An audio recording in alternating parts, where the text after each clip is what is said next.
falaremos sobre equilíbrio químico. Antes de conceituarmos o equilíbrio químico, eu gostaria de mostrar para vocês uma típica reação de equilíbrio que ocorre entre o dióxido de nitrogênio e o tetróxido de dinitrogênio. O dióxido de nitrogênio, ou NO2, ele é de coloração castanha, enquanto que o tetróxido de dinitrogênio, ou N2O4, ele é incolor. Estamos aqui avaliando uma reação química genérica de equilíbrio químico no volume de 1 litro. Então, essa é uma reação de equilíbrio químico e ela é caracterizada por duas semisetas que estão aqui representadas.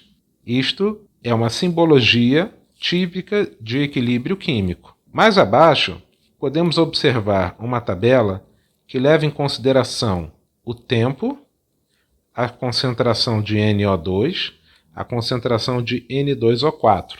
No tempo zero, ou seja, no início, zero, como pode ser indicado aqui. Enquanto que a concentração de N2O4 é 1 mol por litro. Depois de um determinado tempo transcorrido, como podemos observar aqui neste gráfico,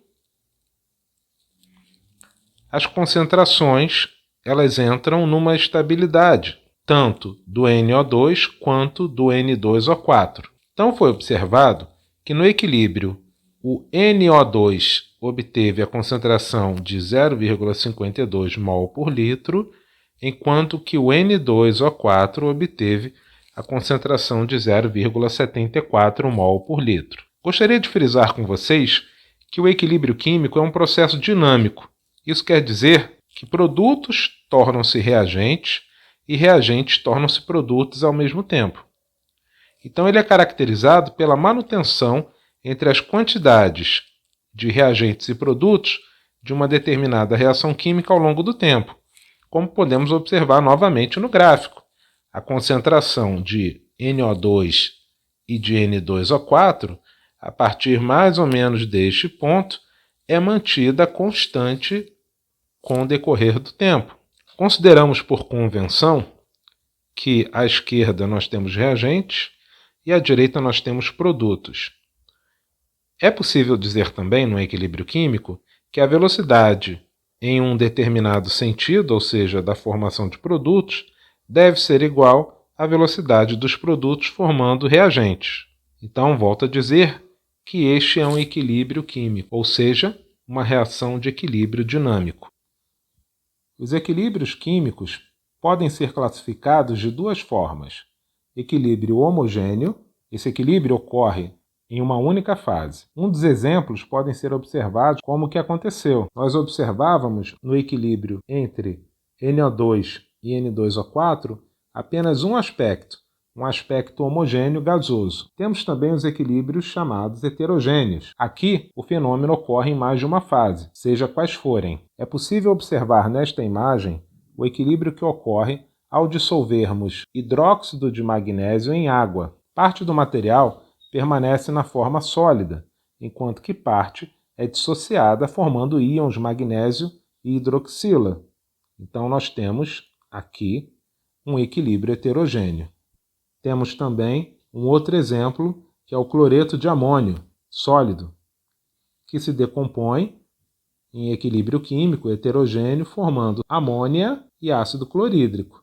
Vamos agora começar a observar o equilíbrio químico de forma mais matematizada. Para isso, utilizaremos um modelo genérico. Vamos supor um equilíbrio químico entre duas substâncias. Nos reagentes temos a substância A, enquanto que nos produtos temos a substância B.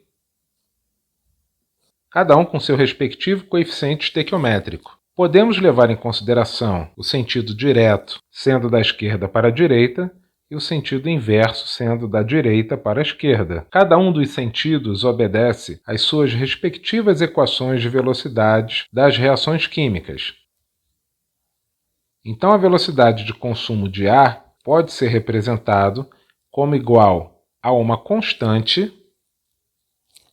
chamada K1 multiplicada pela concentração de A em mol por litro, elevada pelo seu coeficiente estequiométrico. elevada pelo seu coeficiente estequiométrico, A minúsculo. O mesmo ocorrerá com a equação da velocidade no sentido inverso. O mesmo ocorrerá com a equação da velocidade no sentido inverso em B. Assim, no equilíbrio, podemos considerar que a velocidade de A é igual à velocidade de B. Dessa forma, podemos igualar as equações.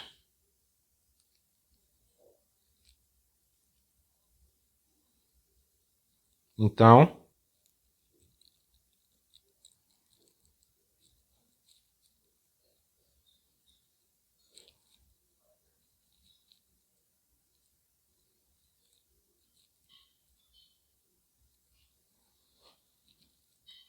sendo assim, faremos a seguinte transição. K2 está sendo multiplicado, vai passar para a outra parcela da equação sendo dividida.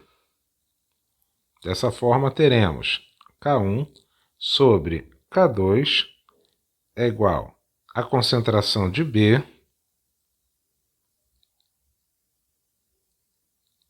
elevado a B minúsculo sobre a concentração de A elevado a A minúsculo, conforme está descrito aqui.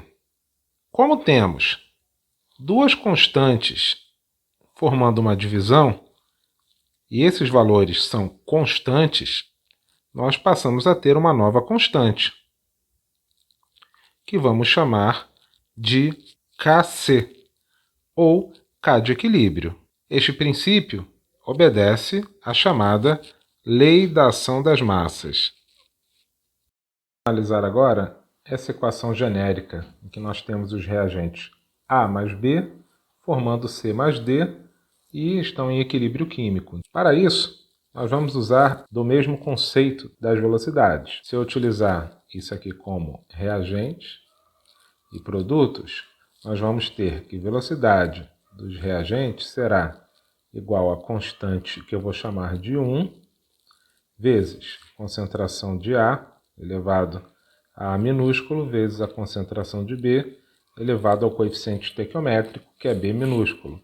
Enquanto que a dos produtos será chamada de K2, vezes concentração de C, elevado a C minúsculo, vezes a concentração de D, elevado a D maiúsculo. Se as velocidades dos reagentes e dos produtos são iguais, nós podemos igualar essas duas equações. Então, teremos K1 vezes Azão elevado a Azinho, vezes Bzão elevado a Bzinho, que é igual a K2 vezes concentração de C elevado a C minúsculo, vezes a concentração de D elevado a D minúsculo. O que nós podemos fazer aqui é uma mudança em que nós vamos transferir as constantes para um lado e as concentrações para o outro. Então, observem aqui essa mudança. Eu vou trazer K2 multiplicando para ser dividido, e A e B que estão sendo multiplicados serão agora denominadores. Então, vamos lá. K1 sobre K2 é igual à concentração de C elevado a C, vezes a concentração de D elevado a D, sobre a concentração de A elevado a A, vezes concentração de B elevado a D. Então, nós temos aqui o produto das concentrações dos produtos elevado aos seus coeficientes estequiométricos, divididos pelo produto da concentração dos reagentes elevado aos seus coeficientes estequiométricos. K1 sobre K2, ambos são constantes. Então, cria-se uma nova constante que nós vamos chamar de Kc, que é esse Kc que está aqui. E aqui está representada a nossa equação. Importante lembrar que cada temperatura, para cada reação, tem um valor de Kc definido. Então, Kc é constante para uma determinada reação química, mas numa dada temperatura. Kc é um número, ele não precisa ser decorado, ele tem que ser entendido. Vamos observar as duas reações químicas que aparecem no alto à esquerda. Cada uma delas tem um valor relativo à constante de equilíbrio.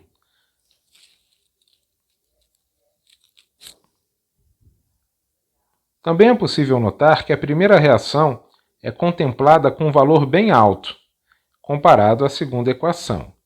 Grandes valores da constante de equilíbrio revelam que o equilíbrio químico existe, porém há uma proporção da massa de produtos muito maior do que a massa dos reagentes. É possível afirmar, por exemplo, que a primeira reação está deslocada para a formação de produtos, enquanto que a segunda equação nos indica que há uma pequena massa dos produtos, enquanto que a massa dos reagentes é maior. Como estamos tratando de sistemas fechados, podemos trocar a palavra massa por concentração. Podemos também comparar os equilíbrios químicos das reações como diferentes posições de uma gangorra. A ilustração nos mostra, no primeiro exemplo, que, apesar do equilíbrio, tem-se o favorecimento da formação de reagentes. No exemplo do meio, tem-se a equidade das concentrações entre produtos e reagentes, enquanto que no terceiro exemplo, tem-se a formação favorecida dos produtos. Muito importante lembrar que em todas as situações os sistemas encontram-se em equilíbrio dinâmico. Outra dúvida muito comum é saber se as substâncias sólidas fazem parte da equação de equilíbrio químico. A resposta é não, pois o sólido continua com a mesma concentração, mesmo que parte dele seja consumido no equilíbrio. Agora vamos ao exemplo da reação 2. Ela será definida pela seguinte equação: bicarbonato em meio aquoso, reagindo com próton e hidrogênio em meio aquoso, formando água e gás carbônico. Então temos a equação de equilíbrio químico desta reação sendo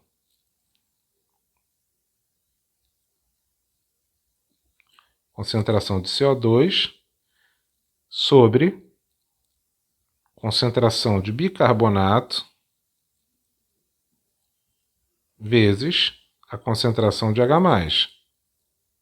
Outra pergunta que se faz é: por que a água não compõe a equação de equilíbrio? Em sistemas aquosos, a quantidade de água é infinitamente maior que a quantidade dos outros componentes no equilíbrio. Portanto, o consumo ou formação de água em uma reação química não modifica sua concentração no meio. Por isso, ela é retirada da reação. Raramente vamos lidar com água em menor quantidade. Portanto, não se preocupem com isso. Apenas não incluam a água na equação de equilíbrio. O equilíbrio químico também pode ser observado entre os gases contidos, ou seja, em sistemas fechados. Existem dois parâmetros para avaliar o equilíbrio químico entre gases: a constante relacionada às pressões parciais dos gases, ou seja, cada substância gasosa em uma mistura contribui com parte da pressão total do sistema. Mostro à esquerda um sistema gasoso genérico constituído pelas substâncias A, B, C e D. A equação abaixo mostra que a pressão total do sistema é igual à soma das pressões parciais de cada substância presente. Para esta relação entre as pressões, existe a constante de pressão dos gases, chamada Kp, P de pressão. Ela é formada pela relação dos produtos e reagentes das pressões parciais de cada componente elevado ao seu coeficiente estequiométrico, como pode ser visualizado aqui. Interessante notar que este mesmo sistema também pode ser expresso em termos de constante de equilíbrio pela ação das massas, ou seja, Kc, como observado na equação à direita e já conhecida por nós. Então pergunto a vocês: qual seria a equação química que corresponde a este equilíbrio? Temos C e D. Temos A mais B, formando, no equilíbrio, C e D. Portanto, a constante dos gases, Kp, vai ser a pressão de C, elevado ao coeficiente estequiométrico C, multiplicado pela pressão de D, multiplicado pelo coeficiente estequiométrico D, sobre a pressão de A, elevado pelo coeficiente estequiométrico A, vezes a pressão de B, elevado pelo coeficiente estequiométrico em B.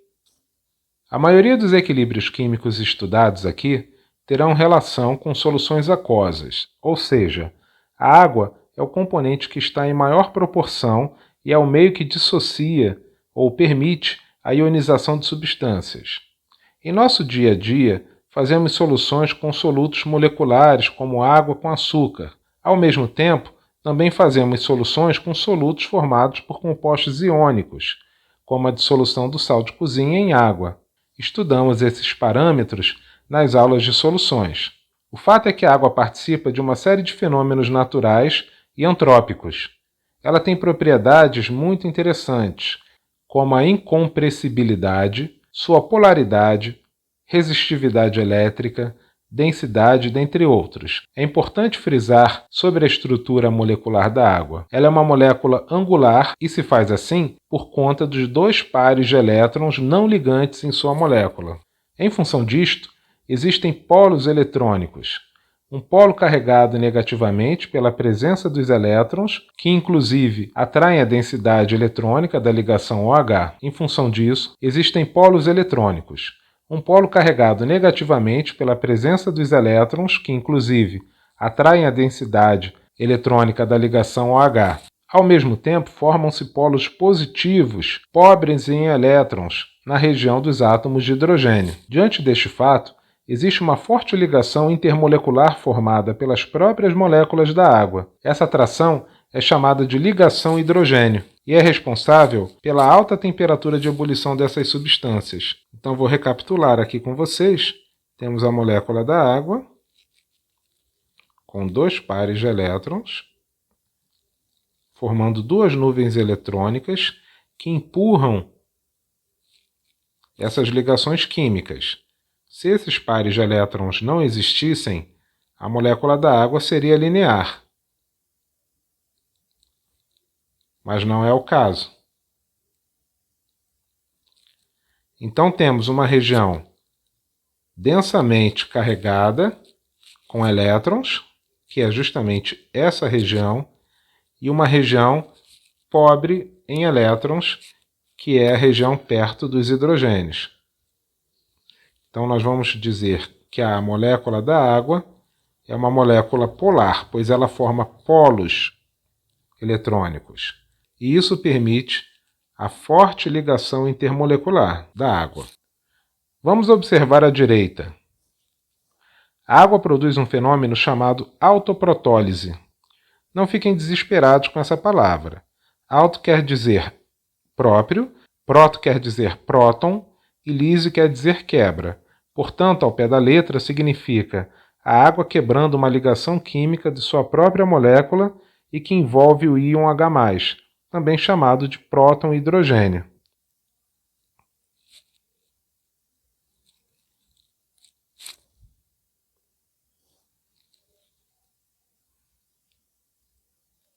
Então temos esse próton junto a outra molécula de água, formando H3O+, e OH-.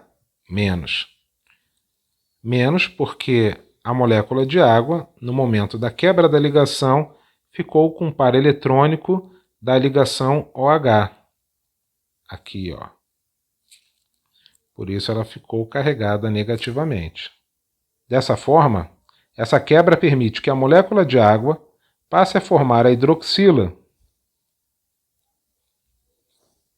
que nada mais é do que um fragmento da água sem o hidrogênio e carregado negativamente com os elétrons da ligação que foi quebrada, enquanto que outra molécula de água aproveita os dois pares de elétrons não ligantes e passa a formar uma nova ligação. Esta nova molécula de água, H3O+, é chamada de hidrônio. Muitas vezes podemos representar o hidrogênio como próton-hidrogênio, como pode ser visto. Estamos aqui diante de um equilíbrio químico. Esse equilíbrio foi medido experimentalmente, através da lei da ação das massas. Portanto, esse equilíbrio ele obedece à seguinte equação. K é igual ao produto do hidrônio com a hidroxila,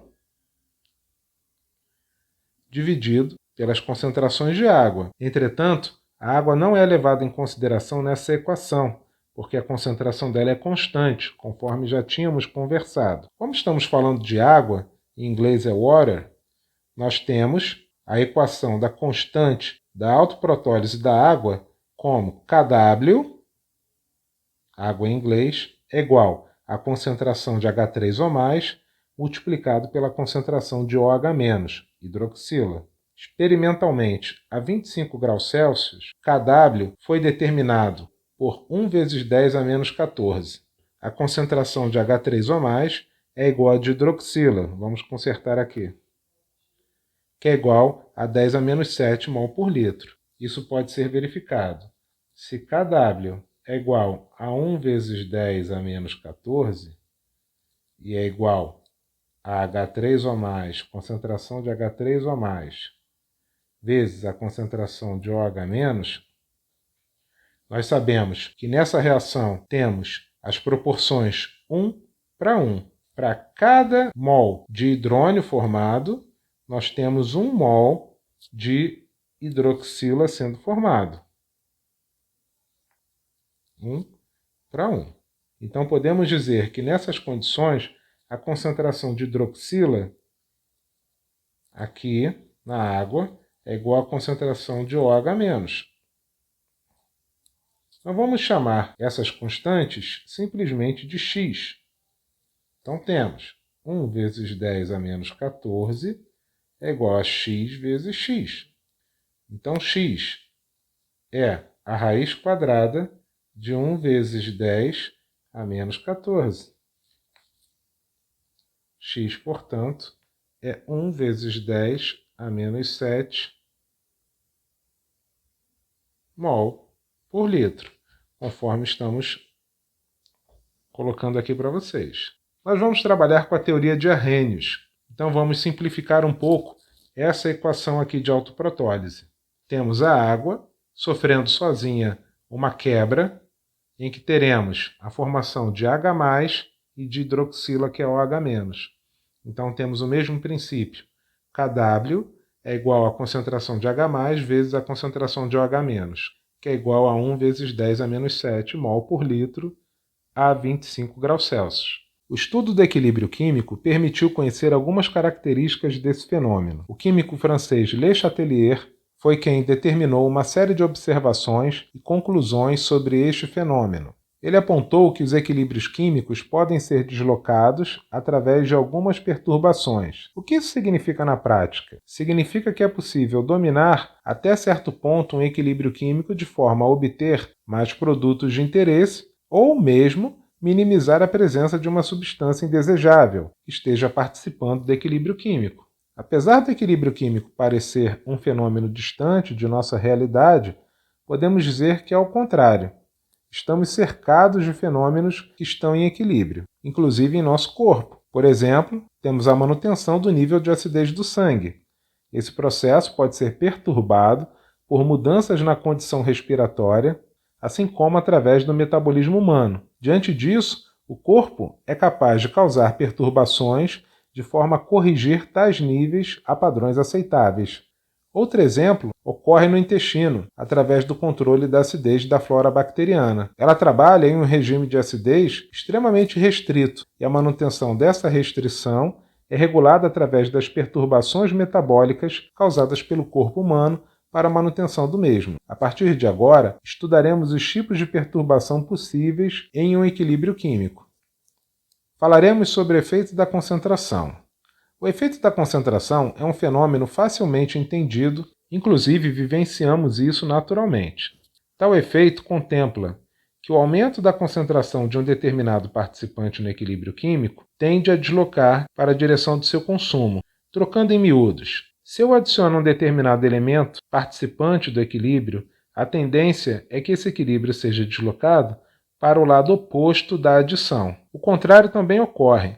Caso algum reagente pertencente ao equilíbrio seja retirado por algum motivo, a tendência do sistema é recuperar esse material subtraído. Logo, o sistema deslocará seu equilíbrio no sentido do reagente retirado. Vamos tentar entender de forma prática tal efeito. Olhando à direita, podemos observar dois espaços representados por dois triângulos. Portanto, vamos imaginar que o encontro desses dois triângulos seja uma espécie de porta. Vamos imaginar também que os pontos amarelos sejam pessoas que estão distribuídas naturalmente nesses espaços. Existe ainda uma outra porta, o que permite a entrada de pessoas. Se mais pessoas começam a entrar na sala, indicada com a seta, teremos uma tendência natural que as pessoas que estão nessa sala migrem para outra sala, de forma a ficarem de maneira mais confortável, com menor concentração de pessoas em um único cômodo. Da mesma forma, ocorre com equilíbrio químico. Adicionar reagentes em um dos lados do equilíbrio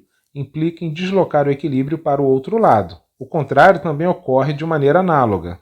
Vamos observar um equilíbrio químico que envolve um problema social, que é a corrosão de materiais calcários a partir dos efeitos da chuva ácida. Vamos considerar os materiais calcários no fundo do oceano.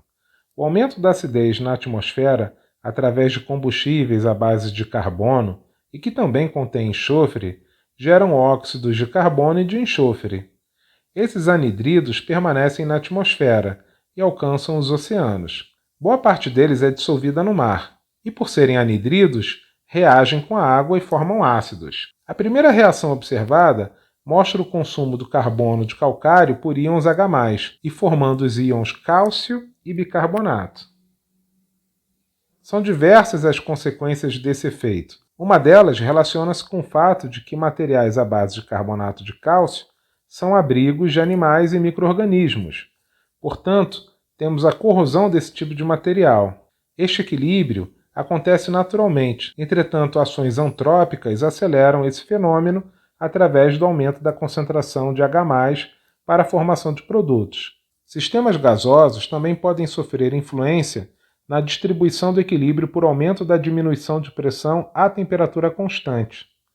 Vamos observar o sistema à direita, formado por dióxido de nitrogênio e tetróxido de dinitrogênio. Podemos reparar, em vermelho, que 2 mols de um dos reagentes produz 1 mol do outro reagente. Ao estudar os efeitos do deslocamento de equilíbrio, foi observado que o aumento de pressão em um sistema isotérmico desloca o equilíbrio gasoso no sentido do menor volume molar. Então, de acordo com o exemplo ao lado, o aumento da pressão favorece a formação do tetróxido de dinitrogênio, que é incolor, enquanto que o contrário, a diminuição da pressão do sistema sob temperatura constante, favorece o deslocamento do equilíbrio para a formação do dióxido de nitrogênio. Esse efeito pode ser observado em um frasco incolor, com aumento da coloração castanha do dióxido de nitrogênio. Portanto, de maneira resumida, se aumentamos a pressão do sistema, o equilíbrio é deslocado no sentido da formação de N2O4, que é o que tem menor volume molar, enquanto, se diminuirmos a pressão do sistema, o equilíbrio é deslocado no sentido da formação de NO2, que tem maior volume molar. É preciso ter em mente que as reações químicas quase sempre envolvem trocas de calor entre um meio reacional, ou seja, a própria região da reação química com o meio externo. Um exemplo muito simples é durante o uso de celulares ou outros aparelhos eletrônicos portáteis. Imagino que todos já passaram pela experiência de ter um celular ou um tablet começando a esquentar a ponto de sentirmos o calor ao toque. Este é um exemplo de uma reação química com troca de calor entre o meio reacional, bateria, e o ambiente externo, sentido pelo nosso corpo através do toque manual. Diante deste exemplo, temos o que chamamos de reações exotérmicas, que são aquelas que liberam calor do meio reacional para o ambiente. Existe também o contrário, reações químicas que absorvem calor do ambiente para que elas aconteçam. Essas reações são chamadas de endotérmicas. Assim, podemos afirmar que a relação de temperaturas entre o ambiente e o meio reacional pode deslocar o equilíbrio químico para a formação de produtos ou para a formação de reagentes. Vamos agora falar sobre os fatores que afetam o equilíbrio químico. Aqui nós vamos ter o fator da temperatura do meio. O que seria o meio? Nós temos aqui um conjunto. Nós temos um meio reacional, representado por este cilindro, tanto em cima como embaixo, e nós temos o ambiente, representado por esses dois quadrados. Numa reação exotérmica, nós temos a liberação de calor para o meio. Entretanto, se essa reação é exotérmica, torna-se muito difícil a troca de calor entre o meio reacional, que é todos os reagentes que estão dentro desse cilindro, por exemplo, com o ambiente. Então, essa reação ela fica com dificuldade de que ela ocorra. Então, essa reação fica pouco deslocada para a formação de produtos. Não é deslocada para a formação de produtos.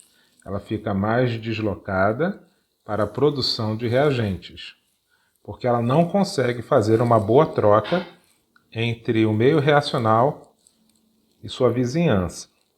Já que, num sistema em que a vizinhança é de baixa temperatura, como estamos tratando de uma reação exotérmica, as trocas de calor, ou seja, a liberação de calor, encontram um meio propício para a troca.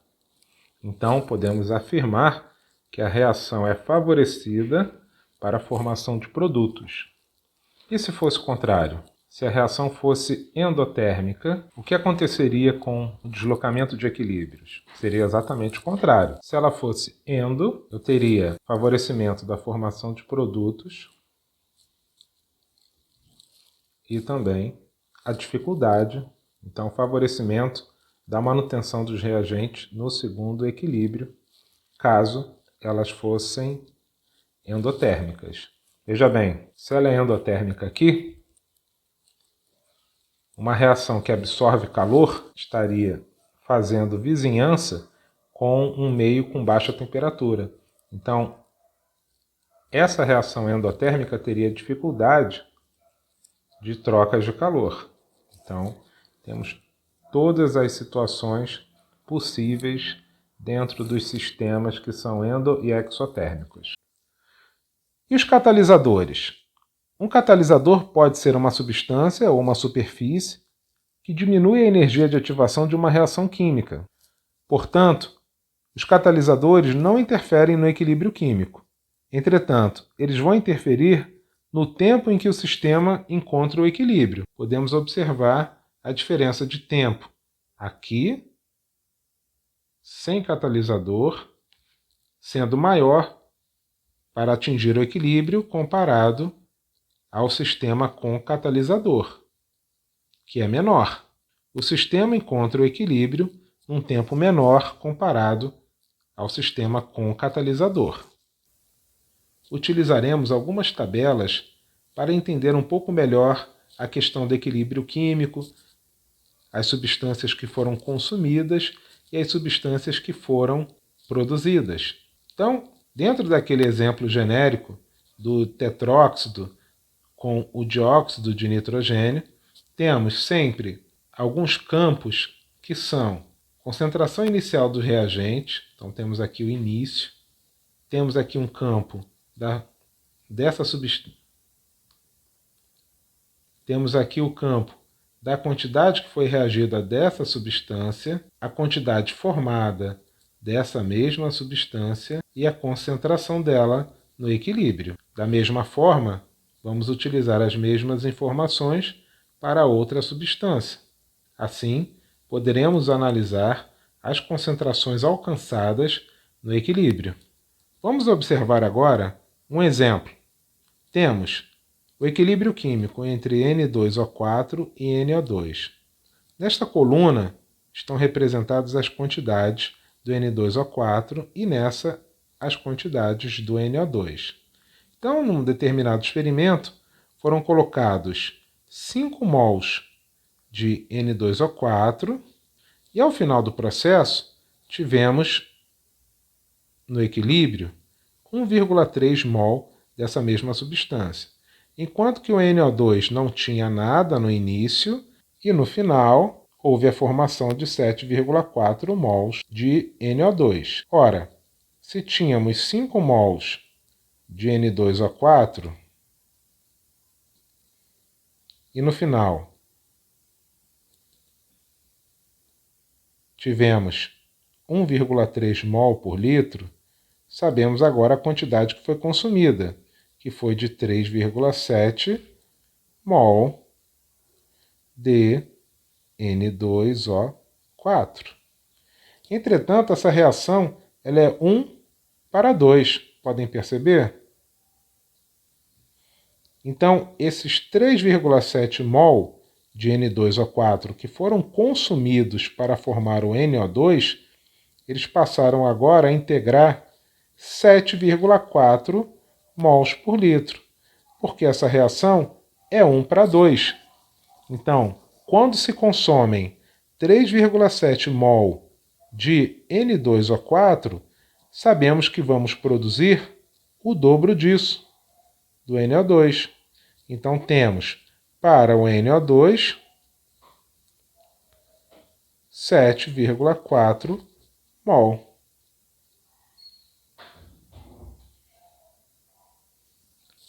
Aqui é mais um exemplo. Um dos processos de fabricação de hidrogênio com alta pureza envolve a reação abaixo. Monóxido de carbono reagindo com água, formando hidrogênio e gás carbônico. O valor da constante de equilíbrio é 4 e a temperatura é 1000 graus Celsius. Então, a questão diz, nessa temperatura foi colocado 1 mol de cada reagente em um frasco de 1 litro. Isso corresponde à situação A. Então, vamos observar. 1 mol de monóxido de carbono com 1 mol de água gasosa. Podemos observar aqui também que a água faz parte desse equilíbrio de maneira ativa, diferente daquilo que eu comentei com vocês. Aqui, a água não está em grande quantidade. Podem reparar que ela é 1 mol para 1 mol. Então, ela entrará na equação, em qualquer tipo de cálculo. A questão gostaria que nós calculássemos as concentrações de H2 e CO2 na situação B ao atingir o equilíbrio. Então vamos lá. Temos os dados Kc igual a 4, concentração no equilíbrio de CO igual a concentração de hidrogênio de água igual a 0,333. Não sabemos as concentrações dessa substância e dessa substância. Entretanto, elas estão reagindo 1 para 1. Ou seja, cada vez que eu formo essa substância, não importa a quantidade que eu forme, eu estarei sempre obedecendo a proporção 1 para 1. Por isso eu posso chamá-los de X. Então, temos a seguinte situação. Kc é igual a concentração de H2, que eu não sei, vou chamar de X. A concentração de CO2, que eu não sei, eu vou chamar de X, dividido pelas concentrações no equilíbrio de CO e água, que são 0,333 vezes 0,333. Tudo isso tem que ser igual a Kc. Kc é quanto? 4. Para resolver essa equação, nós devemos multiplicar cruzado.